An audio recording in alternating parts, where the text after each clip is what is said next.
Ok, pessoal, olho no olho hoje, nós recebemos aqui com muito carinho o padre Fernando Batista de Campos. Ele que é o pároco da paróquia Nossa Senhora da Piedade, aqui na cidade de Itapeva. Padre, seja bem-vindo. Iniciando, gostaria que o senhor falasse da família do senhor, dos pais, em que cidade o senhor nasceu e um pouquinho da infância. Muito obrigado pela acolhida.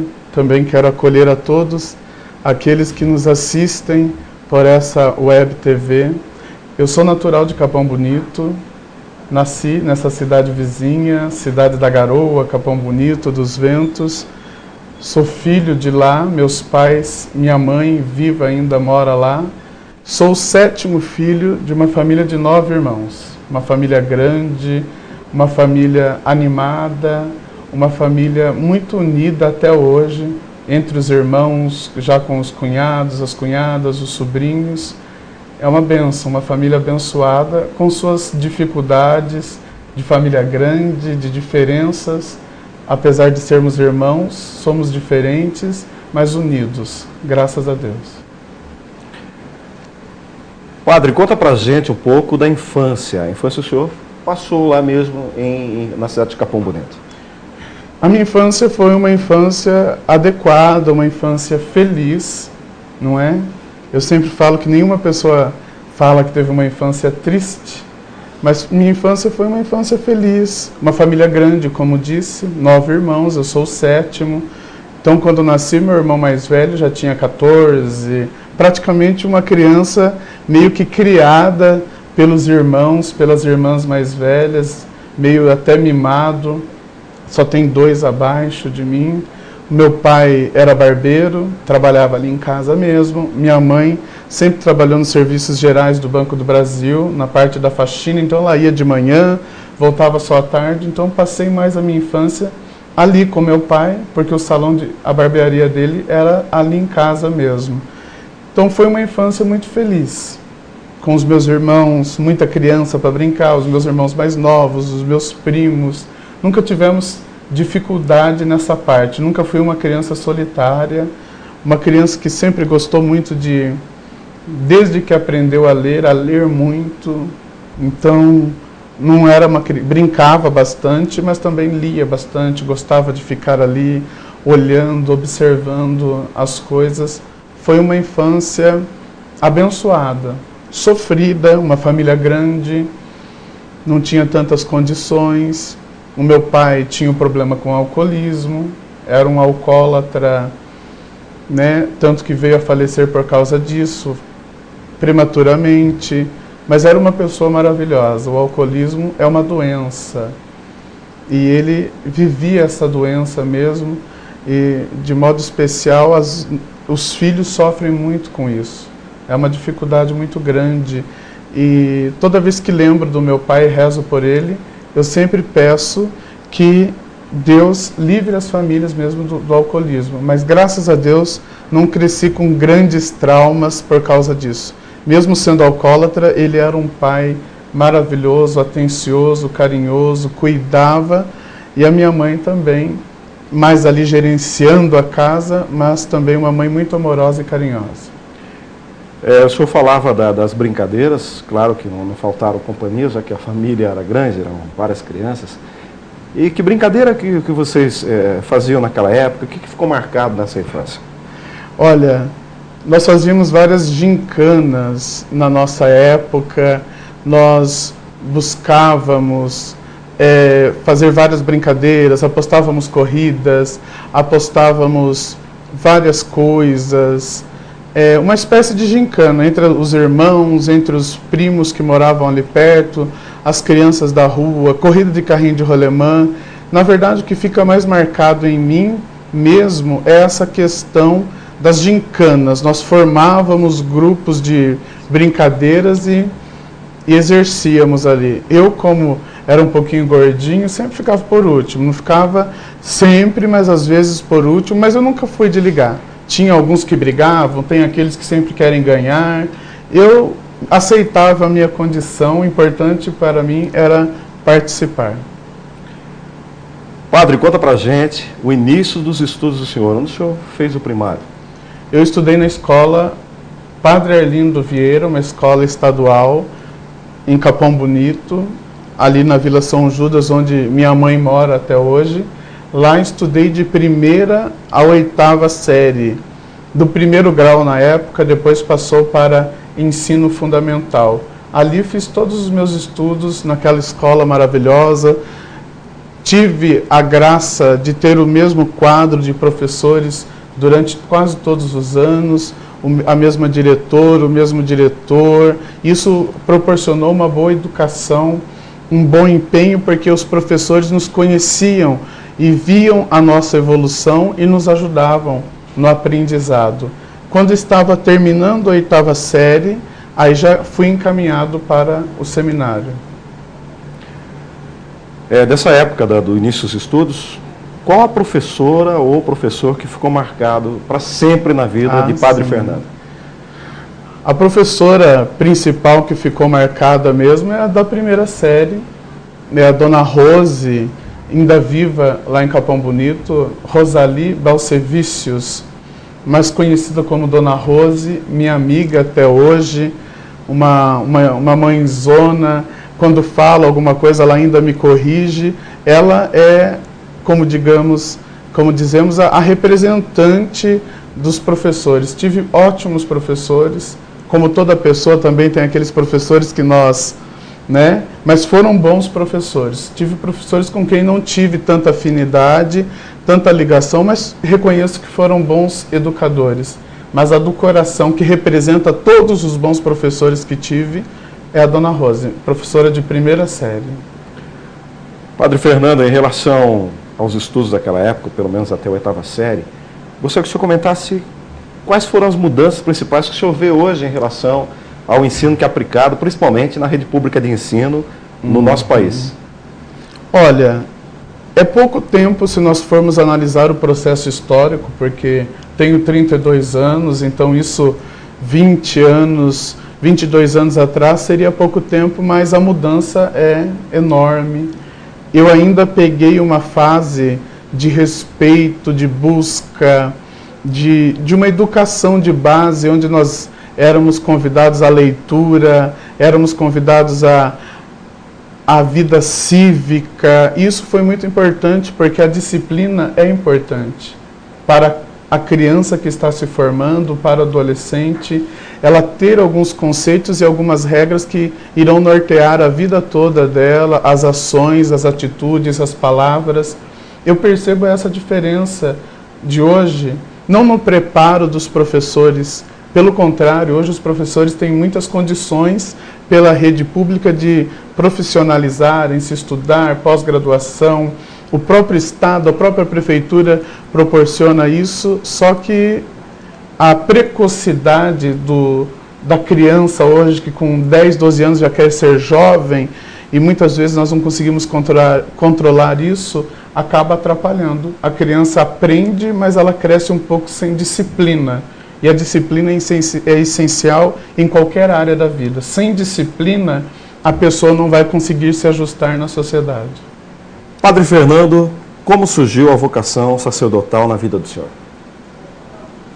É uma pergunta que muitas pessoas procuram saber quando têm um contato com o padre. A vocação para nós é um chamado de Deus. Enquanto chamado de Deus, nós temos essa resposta. A origem da vocação é o próprio Deus que chama, que impulsiona, que convida a pessoa a dedicar-se de modo essencial à vida, ao serviço do Evangelho, à vida de Deus, ajudar o próximo a conhecer esse amor de Deus, como toda e qualquer vocação, não só a sacerdotal, mas a matrimonial, a vocação de vocês que trabalham no meio de comunicação. Se a pessoa não tem esse chamado, não tem esse dom que nós acreditamos vir de Deus, ele não será um bom profissional, não será um bom padre. Por isso a origem está em Deus. Mas na minha vida, desde criança, eu tinha essa vontade em ser padre. É uma coisa interessante porque minha mãe é católica, mas a minha família não era uma família praticante na Igreja Católica. E eu ia muito sozinho, desde criança, 6 anos, com a minha avó, com a vizinha, com o vizinho. Minha mãe não deixava ir sozinho, nem meu pai. Encontrava alguém que estava indo na igreja, lá em Capão Bonito, e ia junto. E sempre nutria essa vontade comigo mesmo. E fui crescendo e fui percebendo que eu queria mesmo. E acabou que, quando eu estava na 7ª série, eu comecei a fazer alguns encontros vocacionais. Mas, na minha cabeça, eu gostaria de ir para o seminário terminando o ensino médio. Mas circunstâncias históricas da época fizeram com que eu fosse mesmo. Terminei o ensino fundamental e já fui para Jacarezinho, no Paraná. Na época, a Diocese de Itapeva mandava os seus candidatos para Jacarezinho. E lá fiz o que nós chamamos na igreja de seminário menor. Quase não existe mais hoje. O seminário menor é o ensino médio. É onde aqueles que buscam ser padres vão fazer o seu ensino médio, antes dos estudos propriamente ditos, da faculdade. E fiquei 3 anos nesse seminário. Seminário menor Nossa Senhora da Assunção, de Jacarezinho, no Paraná. Então foi o início da minha vocação. Na verdade, quando a pessoa vai para o seminário, não significa que ela já tem certeza de que ela vai ser padre, não é? Por isso que seminário significa sementeira. A gente vai para observar, para analisar. Na verdade, eu fui ter uma consciência do que era a vida sacerdotal, do que é buscar o sacerdócio, nesses 3 anos mesmo, no seminário menor. Ali eu tive uma maior consciência. E ali, com a graça de Deus e com a minha vontade, né? Deus não precisa, mas Ele quer que nós utilizemos a nossa vontade. Eu falei, não, eu quero, eu vou tentar, eu vou caminhar, mas sempre com muita liberdade, sempre com muita liberdade. Padre, decidido ir para o seminário, como a família reagiu? Tua mãe, teus irmãos, como é que foi esse apoio ou não? Olha, como disse, eles não eram de participar, mas quando desejei, demonstrei o desejo a eles, mas é o que você quer? É isso mesmo? Eles sempre me apoiaram da maneira deles. Minha mãe, mas você quer ir? Vai morar longe? O meu pai não queria, era mais apegado, não queria, mas também respeitou, apesar de eu ser muito jovem. Eu tinha apenas 14 para 15 anos quando fui para o seminário em Jacarezinho. Apesar disso, eles apoiaram, na medida do possível, é claro. Não bateram palma, não incentivaram, mas do jeito deles foram tentando respeitar o meu desejo e a minha liberdade. Em relação aos estudos superiores, aonde o senhor foi estudar? Terminado o seminário menor, em Jacarezinho, separadamente, tem um outro seminário chamado de Seminário Maior Divino Mestre, onde os candidatos fazem a faculdade de filosofia, moram no seminário e tem a faculdade ligada a esse seminário do Estado lá. Terminando o seminário menor, faz o que todo jovem tem que fazer, o vestibular, e começa a fazer a faculdade de filosofia pura, que é uma licenciatura de 3 anos, também estudada por mim lá em Jacarezinho. Esse período já é mais específico do estudo mesmo. E a formação na vida comunitária, o relacionamento, os estudos ali mais próprios da igreja ficam mais firmes. Então, cada vez vai ficando mais sólido aquilo que a pessoa busca. Por isso que é no seminário maior, na filosofia principalmente, que as pessoas que percebem, opa, não dá, não é isso, o meu caminho, ela tem uma base humana e cristã e ela vai buscar outro caminho. Então, eu fiz a filosofia em Jacarezinho. Somando o Jacarezinho, fiquei 6 anos. Tenho grandes amigos lá, muitas pessoas, alguns padres, outros já em outras profissões, mas pessoas que levam o amor de Deus e essa identidade cristã que nós vivemos de maneira muito forte no seminário. E continuando, terminamos a filosofia, fomos encaminhados para Londrina, também no Paraná. Hoje a nossa diocese encaminha todos os seus candidatos a Sorocaba. Na época que entrei era Londrina, Jacarezinho e Londrina. Em Londrina fui fazer a faculdade de teologia, são 4 anos, um bacharelado. Aí sim um estudo propriamente teológico, da palavra de Deus, da doutrina da igreja, das verdades acerca da nossa fé. Esses 4 anos, sim, mais profundos, e além da faculdade, temos todas as regras que existem numa comunidade, numa casa de formação. A vida comunitária, humano-afetiva, a vida de trabalho, a intelectual, tudo é ligado. O candidato é muito bem acompanhado psicologicamente, fonoaudiologia, tudo para ajudar aquele que pretende ser padre a exercer bem a sua função.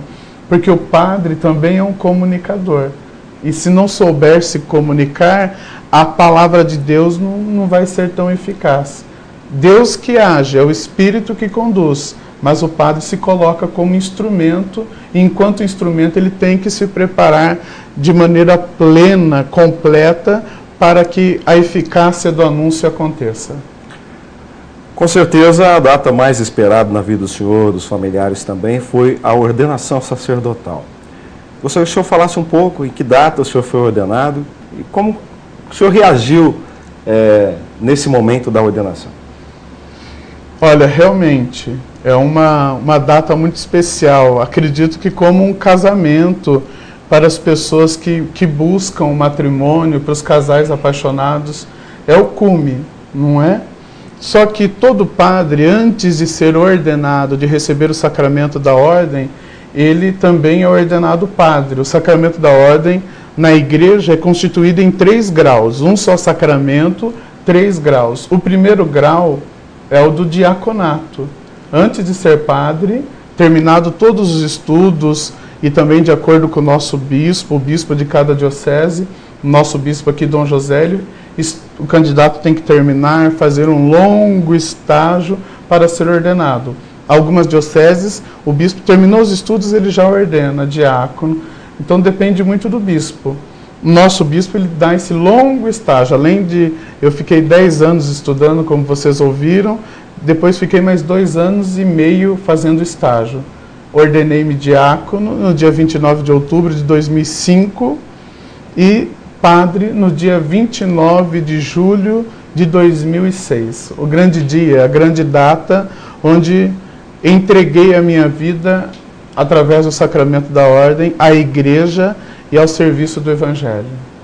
E a ordenação do senhor ocorreu na cidade natal? Foi em Capão Bonito. As 2 ordenações na paróquia São Paulo Apóstolo, na avenida ali, naquela primeira avenida de Capão Bonito, as 2 ordenações aconteceram lá, de diácono e a de padre.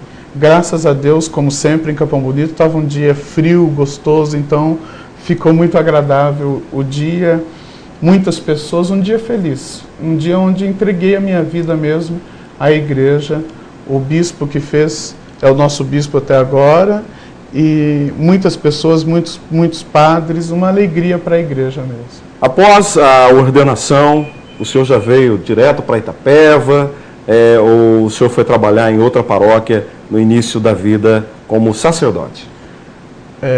Logo ordenado, né, fiquei festejando ali uns 15 dias em Capão Bonito, rezando missas na comunidade onde participava, celebrando a alegria, porque é importante celebrar. O cristão, ele tem que viver essa alegria do Senhor, essa alegria de estar a serviço.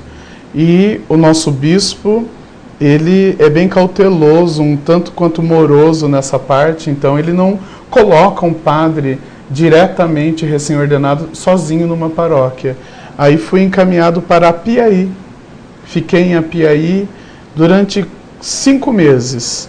Esses primeiros 5 meses de vida sacerdotal em Apiaí, uma cidade maravilhosa, Monsenhor Oscar, que hoje tem 94 anos, com uma sabedoria, um homem maravilhoso, pessoas maravilhosas, ajudando um outro padre. E fui a Capão Bonito, dei por um problema que o bispo pediu que eu ficasse lá por 3 meses.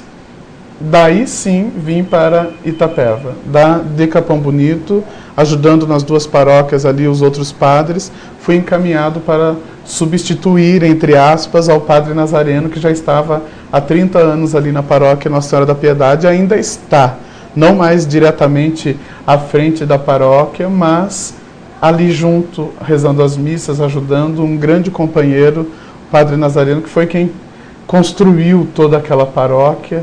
Eu falo que ele plantou, muita coisa cresceu, e eu continuo fazendo crescer, e também planto aquilo que é próprio de cada pessoa. Destruir o que o outro plantou, jamais. Sempre conservar e plantar coisas novas é o melhor caminho. O senhor é um padre que não está ligado a uma ordem religiosa. O senhor poderia falar um pouco sobre isso? Ah, sim. Dentro da igreja, nós temos variadas ordens religiosas. O que são ordens religiosas? São grupos de padres, irmãos, ligados a um carisma. Por exemplo, temos os franciscanos, são padres ligados ao carisma de São Francisco. Temos os padres camilianos, são os padres ligados à saúde. Geralmente são padres, além de padres, enfermeiros, médicos, ligados ao carisma desse fundador, São Camilo de Leles. Inúmeras ordens e congregações, mas também existe o padre diocesano, conhecido também como padre secular. É um padre que não está ligado a um carisma, é um padre que está ligado à diocese, à autoridade do bispo e àquele território chamado de diocese, que compõe várias cidades. As dioceses variam de tamanho. O padre diocesano é padre, não tem diferença entre um padre religioso e um diocesano. É que eu não estou ligado a um carisma e a uma congregação, estou ligado à diocese e à pessoa do bispo diocesano, não só aquele que me ordenou, mas os seus sucessores também. Agora, em relação, padre, ao tema que é sempre polêmico na igreja, principalmente para os leigos entenderem, em relação ao celibato, qual o comentário pessoal do senhor? Olha, o celibato ele deve ser encarado como um dom de Deus, algo que devemos entregar a Deus como um sacrifício.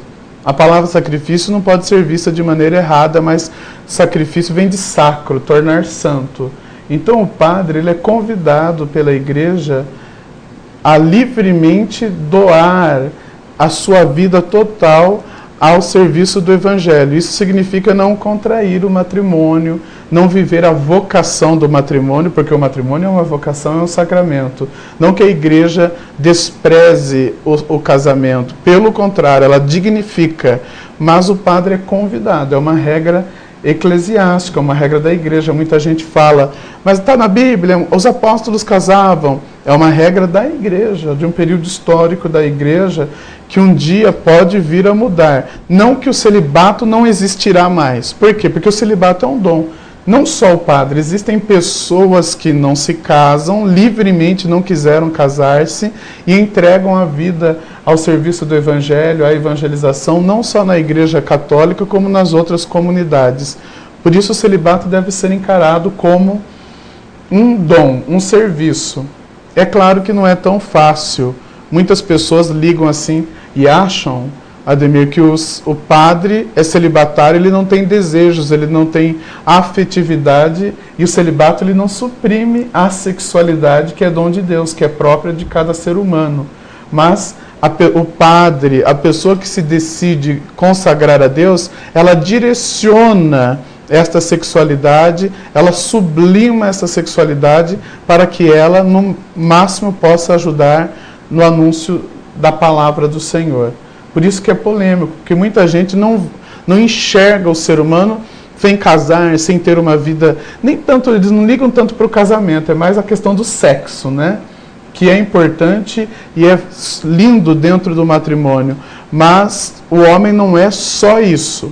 E o padre não foge da sua sexualidade e dos seus desejos. Ele equilibra. Isso cada pessoa é convidado. Um homem que é casado, ele é convidado a equilibrar a sua sexualidade dentro do matrimônio. Não porque ele é casado que ele não vá ter desejos, né?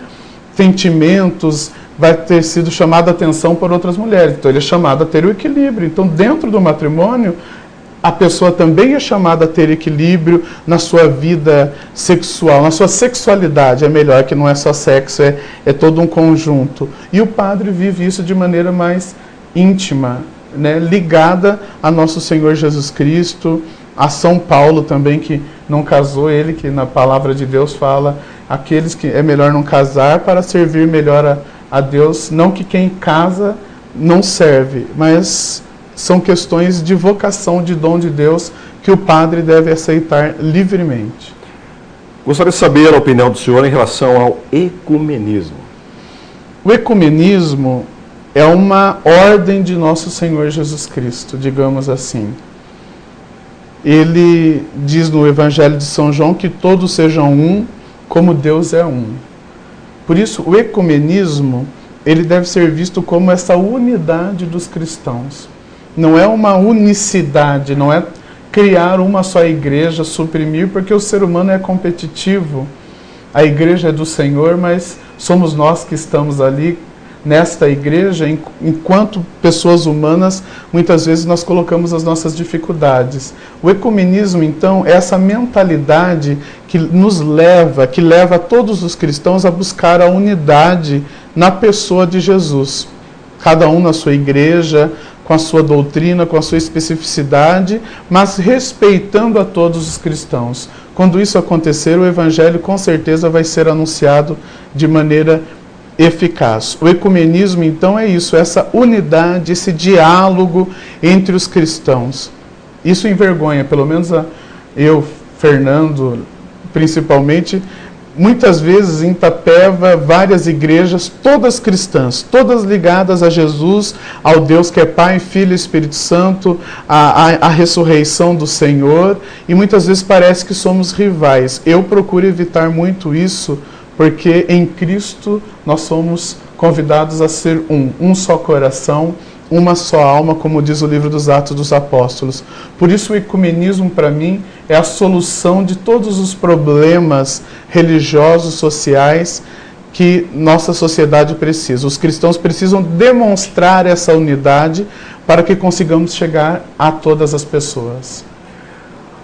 Padre Fernando, os fiéis itapevenses, os católicos são fervorosos? Eles procuram estar participando em suas comunidades? Olha, acredito que sim. Eu fico mais ligado à paróquia Nossa Senhora da Piedade, que é enorme, compreende tantos grandes bairros aqui da cidade, mas é um povo fervoroso, é uma paróquia maravilhosa na Piedade, é um povo que assume, é um povo que estuda, todos os estudos que o padre propõe, eles correm atrás, com todas as dificuldades pertinentes ao ser humano que temos em toda e qualquer profissão religiosa. Mas é um povo fervoroso. Eu posso dizer de modo específico, a paróquia onde estou no momento, graças a Deus, é um povo que busca crescer e caminhar. Mas como o próprio Senhor disse, o joio e o trigo crescem juntos. Não cabe ao padre ou ao líder religioso colher. A colheita é do Senhor. Nós só cuidamos daquilo que é de Deus. Padre Fernando, nosso tempo já está se esgotando. Agradecemos imensamente a presença do senhor aqui no Olho no Olho.